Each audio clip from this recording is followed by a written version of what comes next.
Salah satu hal penting dalam penanganan pandemi COVID-19 adalah penanganan limbah medis. Limbah medis lain berasal dari fasilitas kesehatan seperti rumah sakit, klinik, maupun puskesmas juga dapat berasal dari rumah tangga. Beberapa jenis limbah medis saat pandemi antara lain masker bekas, sarung tangan bekas, perban bekas, hingga alat rapid test dan swab test. Saat ini limbah medis meningkat cukup drastis selama pandemi COVID-19. Jumlah limbah medis meningkat sekitar 30 hingga 50%. Limbah yang dihasilkan termasuk limbah berbahaya beracun dengan karakteristik infeksius, sehingga perlu metode penanganan dengan lebih spesifik. Sayangnya ada oknum tak bertanggung jawab yang menjadikan sarung bekas medis untuk keuntungan pribadi, seperti yang baru saja terjadi di Jawa Barat. Sarung tangan medis bekas seberat 2,5 ton disita polisi dari sebuah rumah produksi di Bandung. Limbah-limbah medis ini akan direkondisi dan dijual sebagai sarung tangan baru hingga ke wilayah Jakarta dan Surabaya. Tersangka pemilik rumah produksi beserta puluhan karyawannya diduga telah beraksi selama 6 bulan. Jadi bekas sarung tangan dikumpulkan lagi, jadi rekondisi, jadi seolah jadi baru lagi, padahal itu sudah bekas. Iya dicari, pokoknya dia mungkin ada timnya yang membuat untuk mencari bekas sarung tangan ini. Kalau lihat dari barangnya hampir sama persis, karena awalnya mungkin dia asli dari medis, jadi setelah direkonstruksi lagi, ya barang itu sama aja, cuma dia diperbarui lagi. Para tersangka terancam dijerat pasal berlapis dengan hukuman maksimal 15 tahun penjara. Di sisi lain, masyarakat yang saat ini akrab dengan penggunaan masker kurang peduli dalam memperhatikan pembuangan masker sekali pakai. Lantas, bagaimana cara membuang masker medis bekas pakai yang tepat agar tidak berbahaya di kemudian hari? Kini kita akan kupas malam ini selengkapnya di Indonesia Bicara. Tema kita pada malam hari ini bahaya limbah sampah medis. Dan saat ini kita sudah kehadiran narasumber yaitu Ibu Rosa Vivin Ratnawati selaku Dirjen Pengelolaan Sampah, Limbah, Bahan Beracun dan Berbahaya Kementerian Lingkungan Hidup dan Kehutanan. Selamat malam Ibu Rosa. Selamat malam Mas. Baik Ibu Rosa, saat ini persisnya ada berapa sampah medis yang terkumpul selama pandemi COVID-19?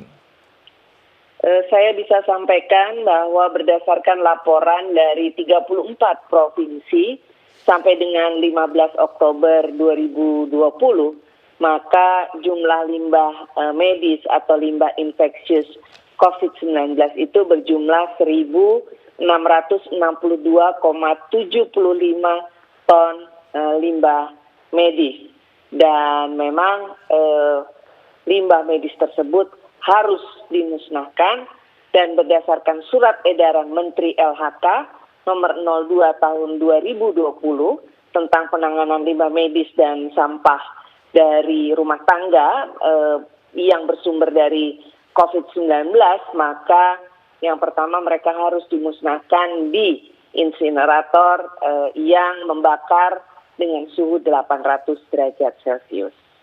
Nah, dari 34 provinsi itu Ibu, apakah semuanya memiliki alat insinerator untuk membakar limbah medis itu atau ada provinsi yang belum mempunyai?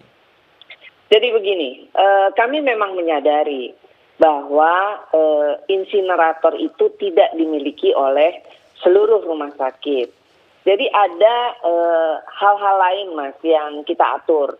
Yang pertama, kami memang meminta kepada rumah sakit untuk membakar dengan insinerator miliknya.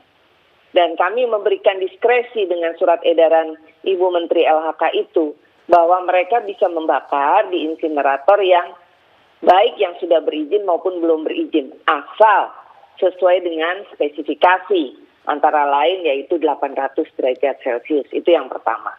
Yang kedua, kalau memang dia belum mempunyai insinerator, dia dapat membakar di jasa pengolah limbah medis, yang saat ini di seluruh Indonesia ada kurang lebih 15. Dan yang ketiga, kalau memang di daerah remote area, misalnya hanya dicapai dengan sungai, pulau-pulau terluar, maka mereka dapat mengubur limbah medis itu, tapi ada tata caranya. Dan itu semua diatur di Peraturan Menteri LHK nomor 56 tahun 2015 tentang pengelolaan limbah medis. Nah, apakah insenerator yang kita punya, Ibu, cukup untuk menghanguskan limbah medis, apalagi lonjakannya tadi cukup tinggi 30-50% dan sekarang mencapai angka di 1.600 ton, Ibu? Kalau seperti yang saya sampaikan tadi, Mas, bahwa memang tidak semua daerah mempunyai kapasitas pengelolaan insinerator dengan insinerator. Maka kami memberikan jalan keluar itu. Dan salah satunya juga kami memberikan peluang untuk mereka membakar di pabrik semen yang terdekat. Misalnya seperti di Provinsi Sumatera Barat, mereka membakar di Semen Padang. Kemudian di Provinsi NTT, mereka membakar di Semen Kupang. Jadi kami memang dari KLHK mengkontrol betul, Mas, melalui Dinas Lingkungan Hidup dan Kehutanan, melalui Dinas Kesehatan, bekerja sama juga dengan Kementerian Kesehatan untuk memastikan bahwa rumah sakit di daerahnya itu, terutama yang menerima pasien penderita COVID-19, mereka harus dapat memusnahkan limbah infeksius COVID-19-nya. Demikian. Baik, Ibu, jika tadi katakan dikontrol untuk setiap provinsi melalui Dinas Kesehatan dan Lingkungan Hidup, lalu bagaimana dengan kasus ditemukan pada pekan lalu di mana di Jawa Barat ada sarung tangan rekondisi beratnya lebih dari 2 ton. Berarti apakah memang ada yang bolong di sini dalam pengontrolan limbah medis ini, Bu? Jadi seperti ini, memang untuk limbah infeksius, ini kan yang menggunakan APD itu tidak hanya dari rumah sakit, ya, dari lab, dari tempat kita cek PCR dan sebagainya. Nah, untuk itu kami memang meminta kepada gubernur, bupati, wali kota untuk melakukan kontrol terhadap bagaimana pengelolaan limbah medisnya atau juga yang dari rumah tangga. Nah, sekarang kami juga di dalam surat edaran itu juga mengatakan bahwa kalau limbah itu atau sampah itu bukan berasal dari rumah sakit, misalnya Mas pakai masker sekali pakai atau pakai sarung tangan sekali pakai. Ketika hendak membuang, kami sudah meminta kepada gubernur, bupati, wali kota untuk betul-betul mengkontrol bahwa kalau mau membuang yang sekali pakai itu digunting dulu. Sarung tangan digunting dulu. Digunting-gunting supaya tidak bisa dijual lagi. Dan kami memang menghimbau kalau dalam kondisi sehat sebaiknya menggunakan masker guna ulang supaya tidak menambah jumlah timbulan sampah. Dan untuk sampah-sampah yang dibuang ke TPA, kami Dirjen Pengelolaan Sampah Limbah dan B3 sudah mengeluarkan surat kepada gubernur, bupati, wali kota untuk menjaga TPA-nya agar tidak kemudian menjadi tempat pembuangan limbah medis atau sampah dari APD yang berasal dari rumah. Karena begini, TPA itu adalah memang dikelola oleh kabupaten kota atau kalau TPA regional biasanya provinsi, dan mereka kalau memang melihat bahwa ada sampah atau limbah medis di dalam TPA-nya, maka seharusnya itu kemudian dikelola sesuai dengan pengelolaan limbah medis yang termasuk dalam limbah bahan berbahaya dan beracun. Demikian. Baik, lalu apakah Kementerian Lingkungan Hidup dan Kehutanan sudah meminta pertanggungjawaban ataupun klarifikasi dari pihak Dinas Lingkungan Hidup Jawa Barat mengenai sampah rekondisi tadi, limbah rekondisi yang berupa sarung tangan itu, Bu?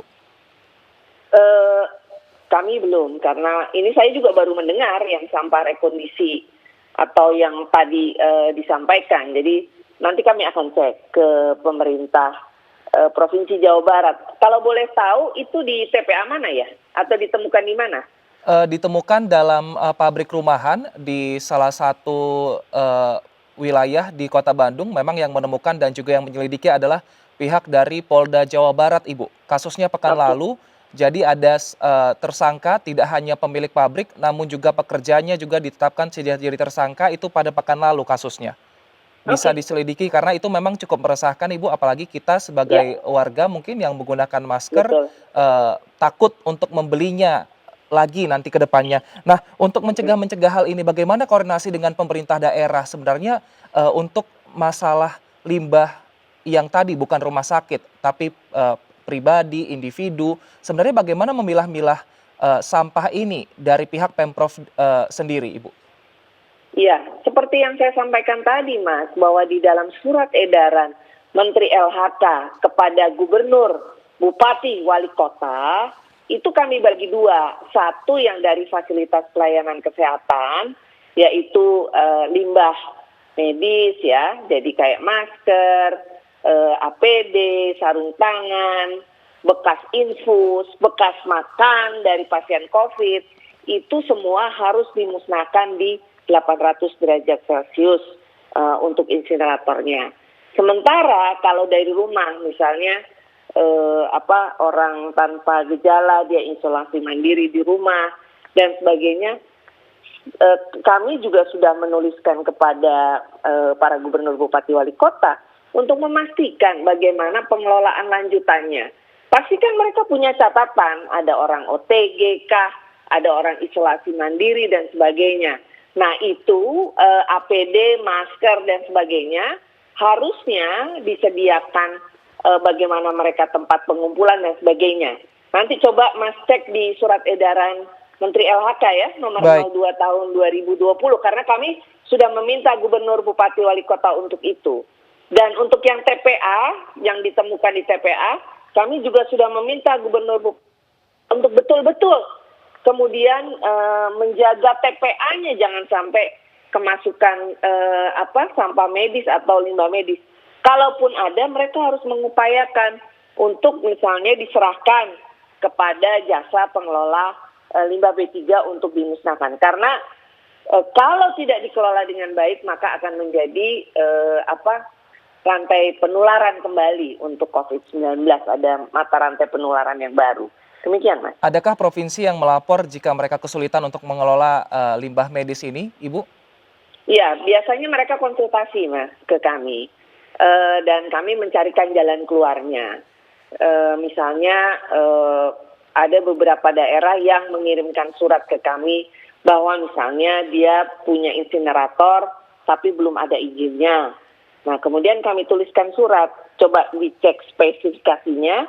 Kalau oke, 800 derajat Celcius dan sesuai dengan peraturan Menteri LHK, mereka bisa membakar. Atau kalau tidak ada di di rumah sakitnya, maka kami membantu mencarikan mereka bisa membakar di mana atau di pabrik semen terdekat misalnya mereka bisa membakar itu. Jadi daerah-daerah itu konsultasi kepada kami untuk bisa menyelesaikan persoalannya. Demikian. Baik, jika belum ada izin sebenarnya apa yang membuat alat itu mungkin susah untuk beroperasi? Izin seperti apa yang tidak terpenuhi oleh provinsi-provinsi ini? Karena kan sampah ini memang harus dikumpulkan dalam satu tempat dan kemudian langsung dimusnahkan sehingga tidak mengontaminasi yang lainnya, Ibu. Iya, jadi begini, Mas. Limbah medis itu kan merupakan bagian dari limbah bahan berbahaya dan beracun. Menurut PP 101 tahun 2014, pengelolaan limbah B3. Nah, untuk mengelola limbah B3 itu harus memperoleh izin dari Menteri Lingkungan Hidup dan Kehutanan. Nah, selama ini seluruh rumah sakit Indonesia memang tidak semuanya punya insinerator, tidak semuanya punya insinerator yang berizin. Tapi kami terus-menerus berkoordinasi untuk kemudian mereka bisa memperoleh izinnya. Nah, ini kan sekarang dalam masa wabah pandemi COVID-19.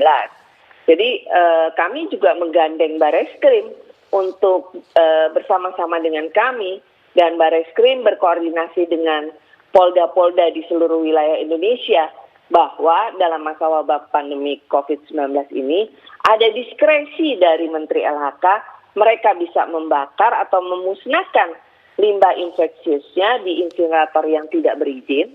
Kalau kami tidak koordinasi dengan Polri kan takutnya mereka dianggap melanggar. Nah, karena wabah pandemik ini maka dengan surat edaran Menteri LHK mereka bisa membakar di insinerator yang tidak berizin.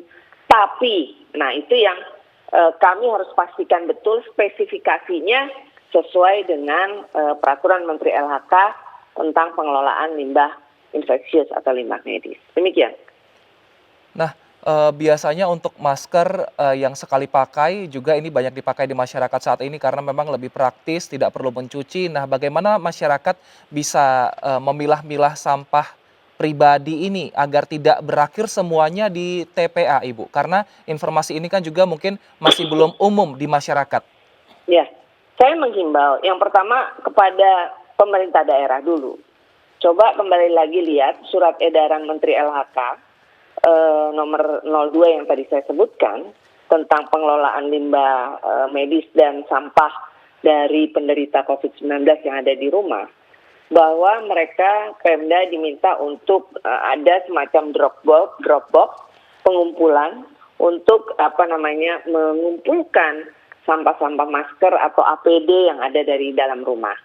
Yang sudah melakukan itu sekarang adalah Provinsi DKI Jakarta. Jadi Mas bisa cek ke DLH Provinsi DKI. Kemudian yang kedua, saya juga minta kepada masyarakat, kalau setelah selesai memakai masker yang sekali pakai, tolong itu digunting-gunting atau dirobek. Pertama dicuci dulu di air mengalir dengan sabun supaya kalau misalnya memang ada virus itu bisa hilang. Dipotong-potong, kemudian masukkan di dalam tisu atau amplop gitu ya, bekas, dan itu kemudian kalau sudah ada Dropbox dan sebagainya bisa dikumpulkan. Dan saya juga menghimbau kepada masyarakat agar kalau memang tidak sakit, pakailah masker guna ulang untuk mengurangi timbulan sampah yang ada. Hal itu sama juga Mas dengan sarung tangan tadi. Kan Mas tadi bilang ada ditemukan di Jawa Barat, sarung tangan bekas dan kemudian dicuci lagi, dijual lagi. Nah, hal itu kenapa bisa? Karena ketika kita udah bekas pakai, sebaiknya digunting-gunting sarung tangannya sehingga tidak mengundang untuk bisa dijual lagi. Demikian. Baik, artinya masyarakat di sini juga harus bisa mengelola sampah sendiri sehingga sampah medis dari beban pemerintah ini tidak terlalu banyak sehingga semuanya bisa dimusnahkan dan tidak mengkontaminasi yang lainnya. Terima kasih Ibu Rosa Vivin Ratnawati, Dirjen Pengelolaan Sampah Limbah dan Bahan Beracun Berbahaya KLHK telah bergabung bersama kami di Indonesia Bicara. Dan pemirsa, di segmen berikutnya kita masih akan berbincang mengenai hal yang sama dengan narasumber yang lain. Tetaplah bersama kami di Indonesia Bicara.